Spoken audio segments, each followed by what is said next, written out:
Welcome in, everybody, to another week of UFL Weekly. I'm Kyle Krajewski, joined by Mr. Beautiful, Zach Cole. We are coming here after missing a week last week, a little unnoticed, I guess, a little notified, I should say. And we apologize for that. We went a little, we had a busy week, schedules didn't align. And for that, we apologize. However, we're back. We're here to talk, recap week 7, what kind of happened, and take a look at week 8, and just kind of take a look at that, how these past week and upcoming week kind of looks. But without further ado, Zach, how you doing, man? I'm doing well. Again, I would also like to apologize about last week. You kind of mentioned the week got away from us a little bit. We were planning a little bit of a later show, and then things popped up later in the week. It just kind of got carried away. But that's, you know what, we're here this week. I'm excited. We're moving right along through the season. I feel like I say that every week, but we really truly are. We're looking at week 8 with a recap of week 7 this week. So let's get into it. Let's get into it. Few little news and notes leading into this upcoming week. We have the USFL division or conference championship is already set. So if we want to kind of revisit this, we have the playoff system in the UFL is 4 teams make it in, 2 teams from the USFL Conference and 2 teams from the XFL Conference. And confetti's popping up on my screen for, I guess, my 2 peace signs. 2 from each, so 4 teams overall make it into the playoffs. And right now, the USFL Conference is already set between the undefeated Birmingham Stallions and the currently 5-2 Michigan Panthers. So those 2 clinched it, and it was we talked about it a little bit before.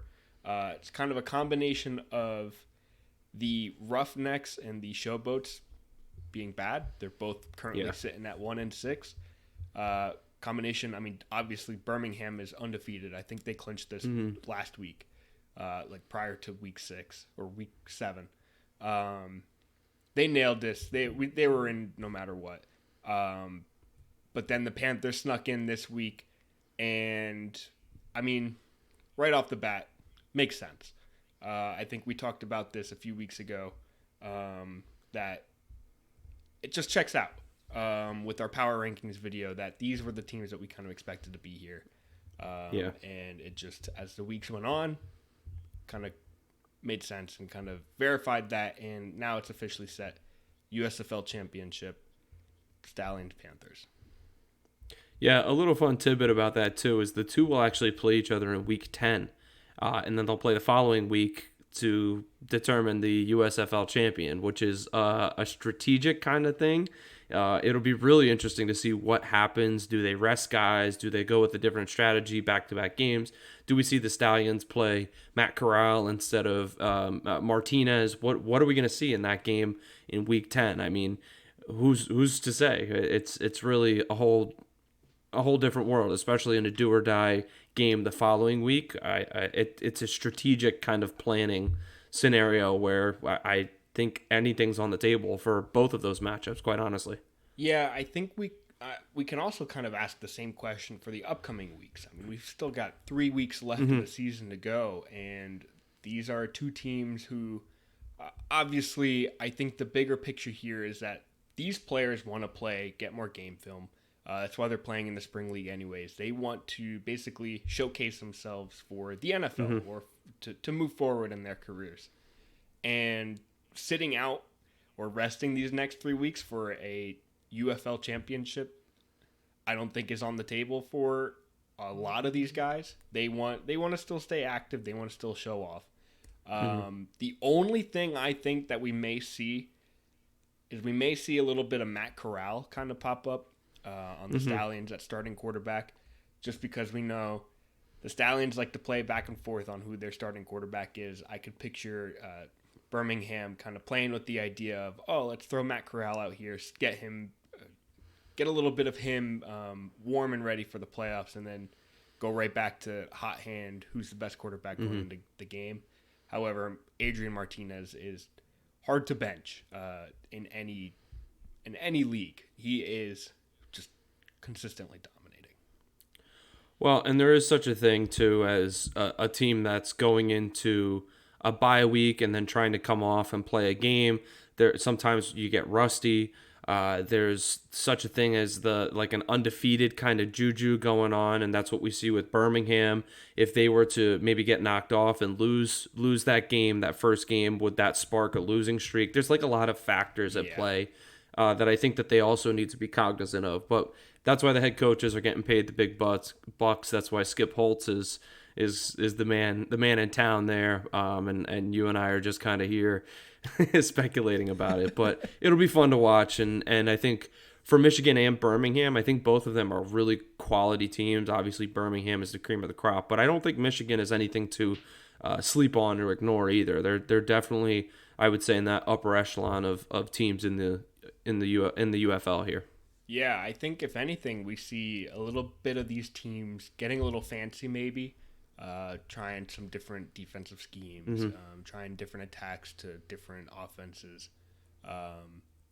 We could see a lot in these coming weeks. We could see very little because maybe they don't want to show off a little bit. But I think if anything, we can almost guarantee that these players aren't going to rest, because how would you feel if you're playing in the spring league to get tape under your belt? Right. And then you're just told, no, you're going to rest. I don't think they'll allow it. I also don't think they have the roster spots to really do so. So, right. And your favorite players out there. Just one last point. I mean, this championship wraps up the weekend of June 16th, which, I mean, that's heading into the heat of NFL offseason where these guys are going to be trying to make it into mini camps. And I think that they're going to really, really be trying to get that film, like you keep mentioning. So it's an audition every single week, and they don't want to be skimped of that opportunity. Absolutely. And then speaking of playoffs, on the XFL side, the Renegades, catching their first win this week, still were officially eliminated from playoff contention. I think they were speculated to have lost playoff contention last week, but I think this week with wins from San Antonio, specifically because DC and St. Louis both lost, I think their win kind of definitely knocked them off the board for certain. But Renegades, you so close to getting right back into action and knocked right back onto the road.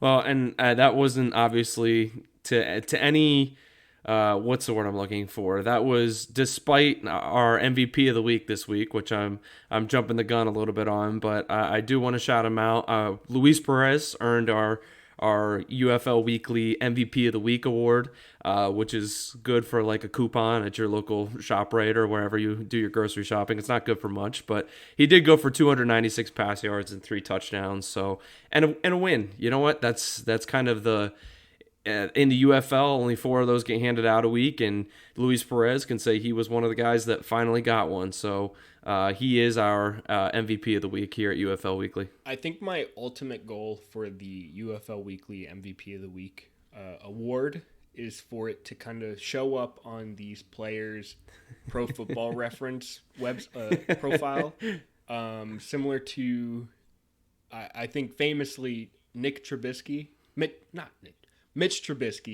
of Chicago Bears fame had the MVP, the Nickelodeon Most Valuable Player, in his Pro Football Reference. I think ultimate goal is for 1, UFL players to be on Pro Football Reference if they aren't already, and 2, to have UFL Weekly MVP of the Week listed at the top next to each player's next to each relevant player. But yes, this week, Luis Perez, dominant game. He's been a runner-up, honorable mention in the past few weeks. And finally, catching his first win. I mean, balled out. You deserved it this week, man. Yeah, it was about time for Luis to get one. Adrian Martinez was one of our runners-up. It feels like just... Yeah, it feels like we're just rewarding typical behavior for him. I mean, we've come to expect that he is as good as he is at what he does. And another Renegade that we're going to shout out here is Davion Smith, the running back. He did come up with 101 rushing yards and 2 touchdowns, added on a couple catches for some more yardage. So not a bad game at all But Luis Perez, the man in charge of the team, the captain, he had to go ahead and get the MVP, the UFL Weekly MVP of the week. So yeah, congrats, Luis Perez. You made it. You are our weekly MVP. This is it. This is the peak. It's all downhill from here. Oh, I mean, hopefully you get season-long MVP. We've got a UFL Weekly. Yeah, true. We have a UFL Weekly, UFL Year MVP coming up at the end of the regular season. So we can't forget about that. So we've got the weekly MVP and we've got the yearly MVP from UFL. But not to play spoiler alert, and I don't think we're the only people that have this guy up here in the MVP power rankings. But Kyle, who am I alluding to here? Future Lion Jake Bates. Dude is just on fire in the kicking realm. I think you and I toss around the Fox Sports' power rankings of MVP. And right now it's Adrian Martinez and then AJ McCarron. And right there in third is Jake Bates. Deservedly so. This man is just nailing kicks. And if there's any kicker that should be MVP of a football league, it's future Lion Jake Bates. Yeah, and two other kickers, just to quick shout out. We had two other 60-yard field goals this week. Andre Sismit, I think I'm going to say that right, 61-yarder, and Houston, he's the Battlehawks kicker, and the Roughnecks kicker, J.J. Molson, a 62-yarder. So he had to go ahead. He said, Sismit, I'm going to one-up you, and he hit the 62-yarder. Still not catching up to the king, Jake Bates. I think his was a little bit longer, but still, 60-yarders are nuts, and to have three of them in a season, in an 8-team league season is insane. Yeah, I think, man, UFL kickers, I saw a rumor that UFL balls are juiced. I won't have it. These guys are legit.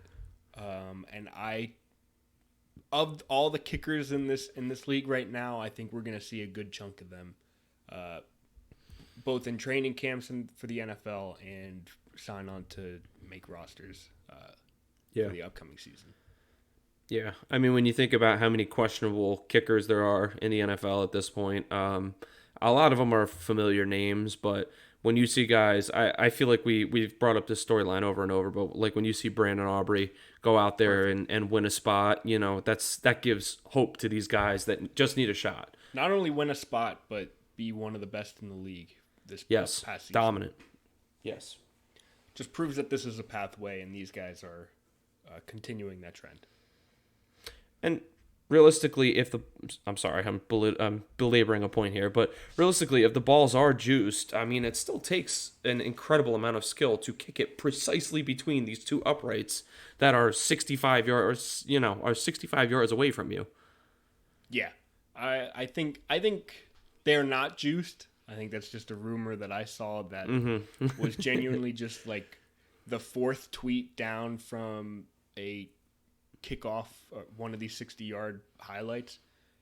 I'm not paying it any mind. I just saw it and I was like, oh, interesting. They're not juiced. Don't listen to us. Don't listen to that random Twitterer, that X poster. It's not true. All right. Enough juiced ball talk. Let's recap the week. We saw the Arlington Renegades get their first win in UFL history. Not the first win, their first win in league history. In just a dominant matchup. The Renegades defeated the Memphis Showboats 47-23. That's a shellacking, if you ask me. Yes, it is. This was just an offensive resurgence almost from the Renegades. But I think the large takeaway is that this Showboats defense is quite bad. We saw this in previous weeks, but Renegades kind of came in, took advantage of it, really hungry for that first win, took care of business, and came away with it. We talked about it already, but Luis Perez, man of the hour, man of the game. 296 passing, 3 touchdowns. And then Davion Smith, I mean, running for another 100 yards on the ground, two touchdowns. And then Lindsey Scott also passing a touchdown. We saw Sal Cannella catch 9 of those catches, 72 yards and 2 touchdowns. And J.P. Payton also pulling in 2 touchdowns. They were just touchdowns all around. Huge win from the Renegades. They came in and said, "We're not only going to win, are we going to win? We're going to win with just utter dominance," and they did. Yeah, every week when we do our pick'ems, we look at the over/under, and it's like 49 feels like a high number. No, this one was 70, which is just kind of nuts when you think about it. It was a massive difference between the two teams here. We saw a 24-point victory. So if you had the Renegades to win by 3 touchdowns, you were this week's big winner. But it was cool to see Sal Cannella kind of pop back on the scene a little bit. He's been one of the more quiet superstars, bigger names, I'll call him. We saw a ton from him in the XFL last year, and he was kind of just a little quiet this season through 7 weeks, I guess, 6 weeks. And then in week number 7, he went off here and managed to haul in 2 touchdowns. But it was just kind of nice to see the poor winless team get a win, and it feels like the Renegades have just been unlucky, have been right there, just not able to make it happen. I do think that this is a little more indicative of how poor the Showboats are playing right now as well. To be exposed this badly against a winless team, granted a better team than what I think their record says at this point. But this is just not good on the Showboats' behalf. I think they clearly can see that they need to work on the defensive side of the ball, and I think their offensive line needs some help too. And you know what? Sometimes it's good to know what the issue is so you can address it in the off season, and I think that's kind of what the Showboats are going to be able to focus on. And just last point, I feel like I'm going to become like this guy, and I say it over and over every week, but like if the run game works, your whole offense is going to work. And we saw that again. Davion Smith went over 100. You post a threat on the ground, it opens up the air. It's simple football skill. It's simple football. I don't even know what I'm trying to say. It's simple football, like playmaking. It's X's and O's. It's that basic. So shout out to the Renegades for getting in the win column. We're happy to not see any offers anymore, which is fantastic. So we good on the Renegades. 3 1-6s down at the bottom of the league, but 3 1-1s. 3 1-1s. Way to go. Next game of the week was the game of the week. Game of the week. It was game of the week going into the week, and it certainly played out like that. Mm-hmm. The St. Louis Battlehawks faced off the one going into the game. The 1-loss St. Louis Battlehawks faced the undefeated Birmingham Stallions, and the Stallions came away still undefeated, beating the Battlehawks 30-26. And it was a good one. It was one of those games that you're like, this is going to be a good game. I'm hoping it's going to be a good game, and it was. A great back and forth matchup between the two. Two of honestly the best teams in this league. One takeaway that I kind of saw on post game notes here is that St. Louis's head coach Anthony Becht just said they couldn't stop Adrian Martinez's legs. Specifically, he's like they did everything they could to scheme it out, but he's just really that good. And the game stats show it. He led the game in rushing yards with 60, passed for 230 and threw for 3 touchdowns. This was just a good back and forth matchup. We saw the Stallion. It was like, I don't know, going into the final game or final quarter, we had to see the Stallions kind of come back to try to catch up, and that was an interesting case to see that team in. And seeing them succeed in that was incredible. These are the league's best 2 teams, and I wouldn't be surprised if we see this rematch come June 16th.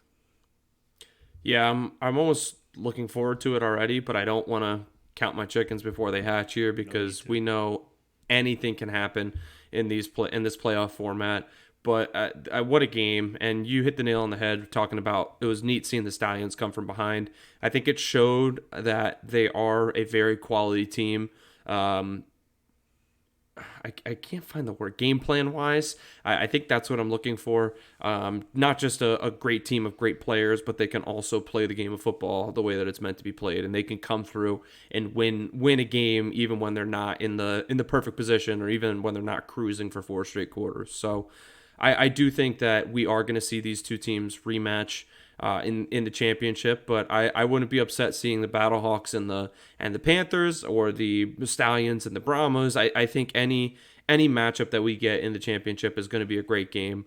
And it's kind of cool to see that the Battlehawks are proving that teams can hang with the Stallions. They're not just impenetrable force. So Adrian Martinez is clearly an X factor for this team, and moving forward, it'll be interesting to see how the rest of the league tries to address his running ability as well as his passing ability. Hopefully, the next time, if Anthony Becht and the Battlehawks see them again, they have a different plan, and they can maybe contain him a little bit better, and that could be that 4-point difference. So, great game, and I think you nailed it. It was the game of the week, if not the game of the season. Yeah, there were 7 lead changes with essentially every score, and I say the Stallions had to come back. They were at most down 20-17, and that's just because they couldn't score in the third quarter and gave up a touchdown.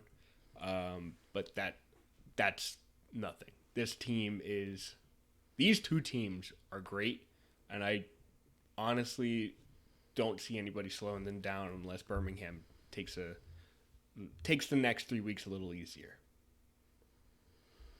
Yeah, definitely. And moving into our Sunday slate, we had the Michigan Panthers and the DC Defenders, which was a game that the Panthers won 22-9. Not necessarily a surprising outcome, as we've kind of established that the Panthers are one of the more upper echelon teams, and the Defenders are one of the more lower echelon teams, if there is such a thing. Medium echelon. Yeah, they're clinging on to like that middle of the pack range.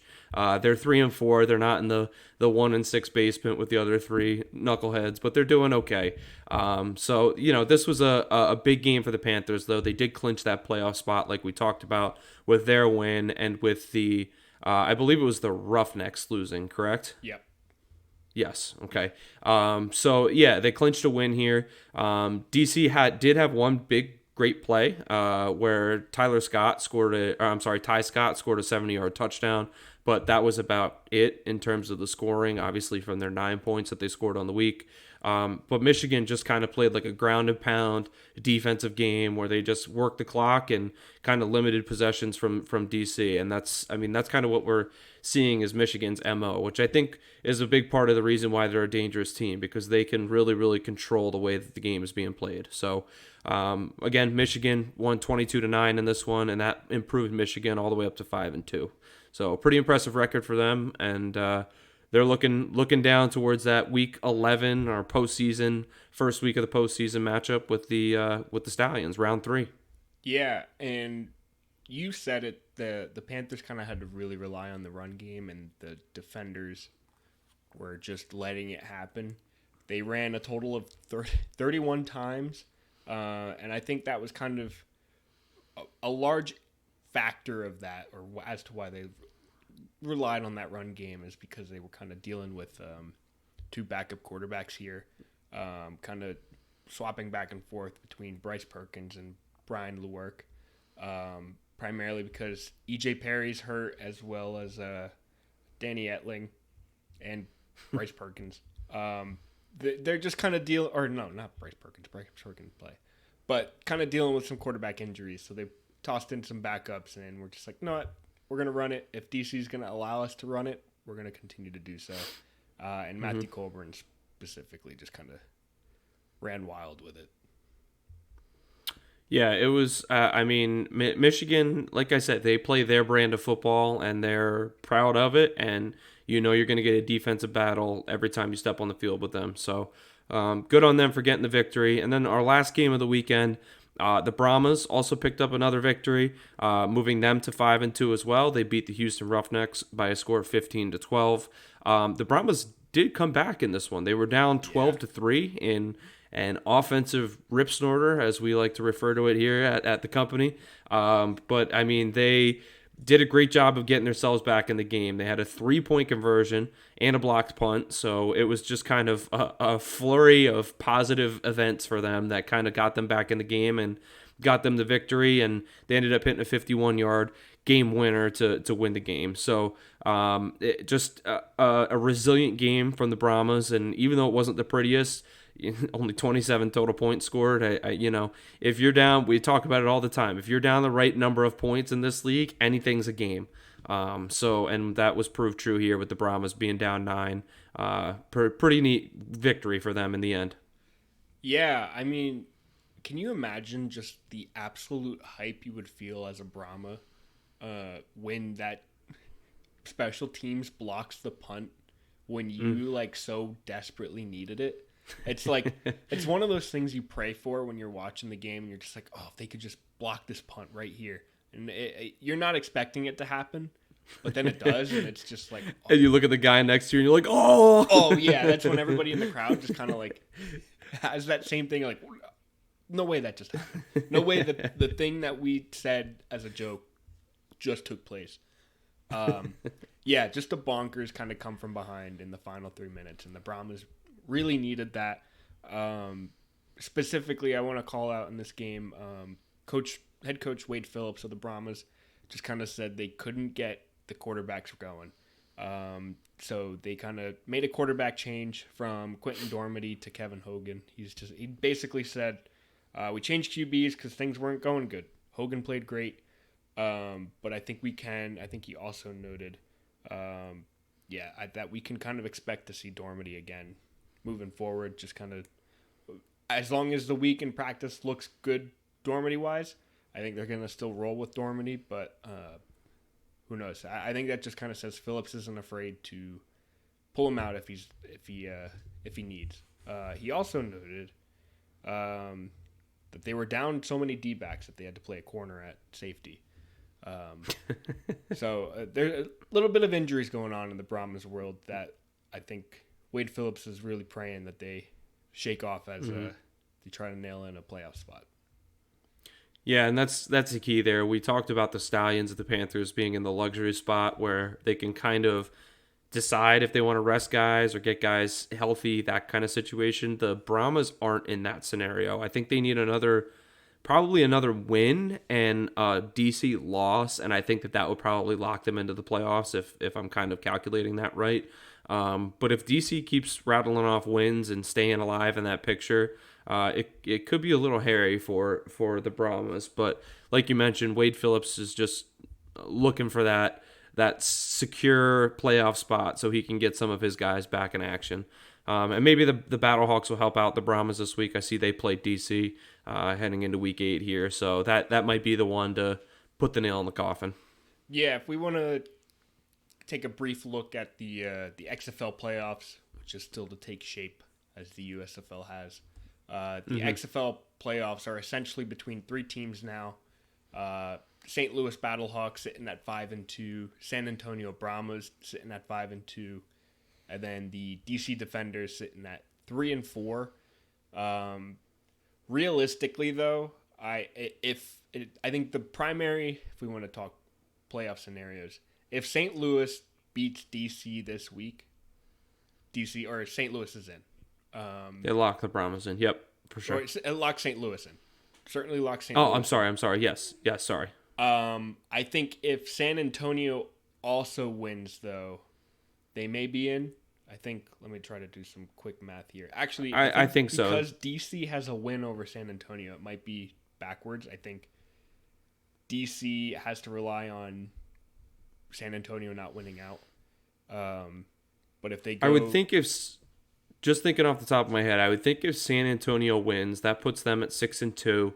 And if the Defenders lose, that puts them at 3-5, which would mean that the most wins that DC could then get to would be 5-5. You're right. And 6-4 would trump 5-5 if they were to win out, lose out. So I think a win for I think DC losing will lock St. Louis in, and if the Brahmas win, that will lock them in as well. Yes.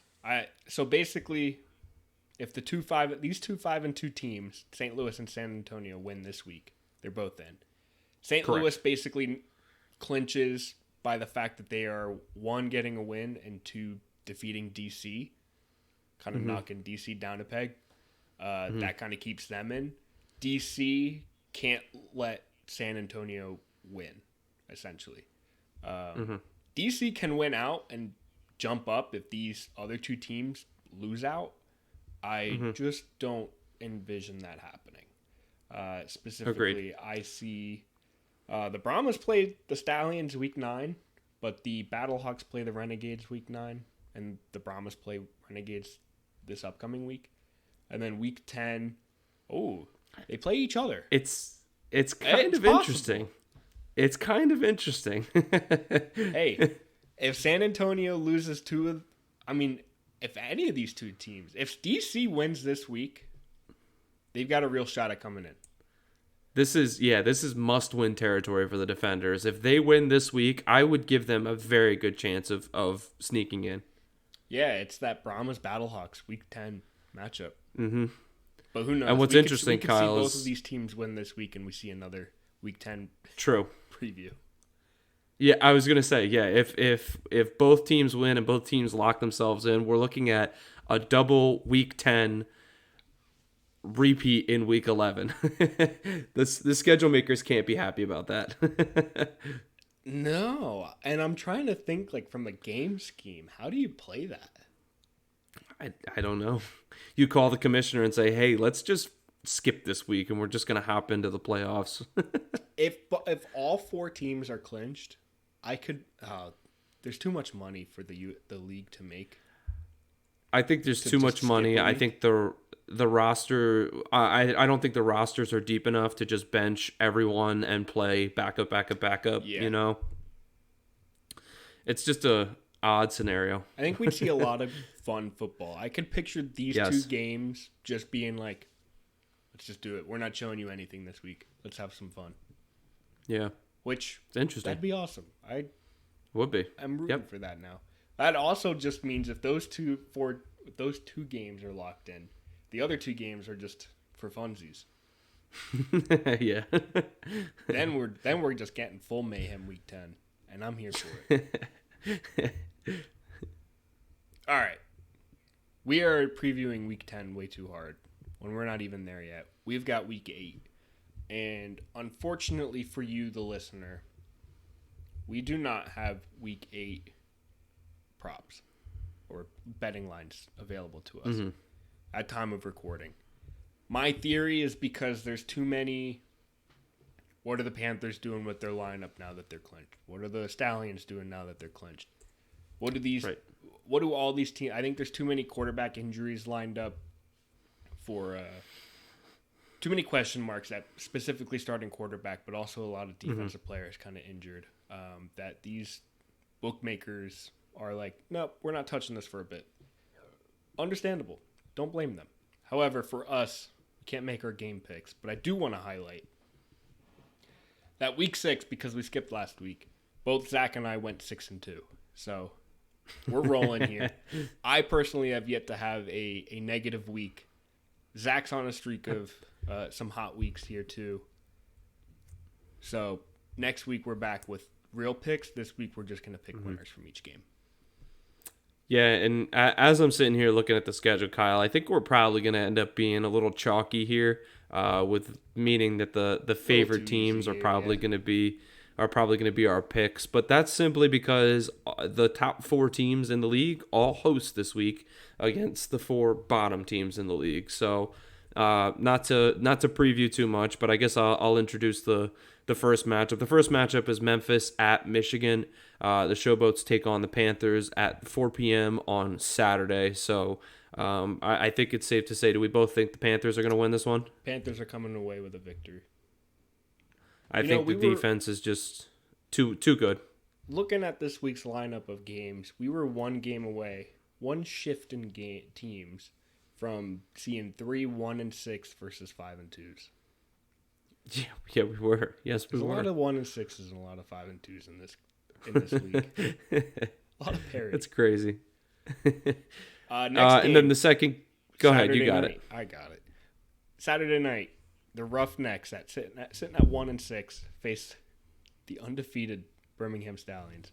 My favorite post that came out of this was I think this Battlehawks posted on Twitter or X that the Roughnecks have the opportunity to do one of the funniest things to just win this week.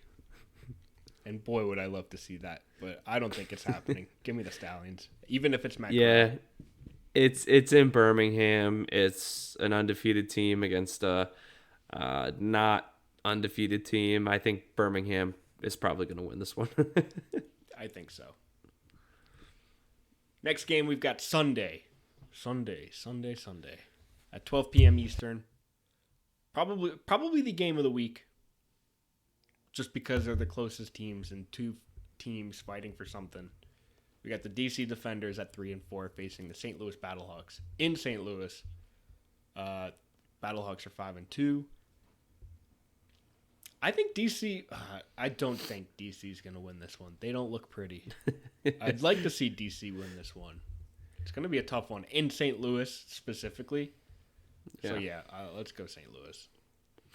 I was going to argue that.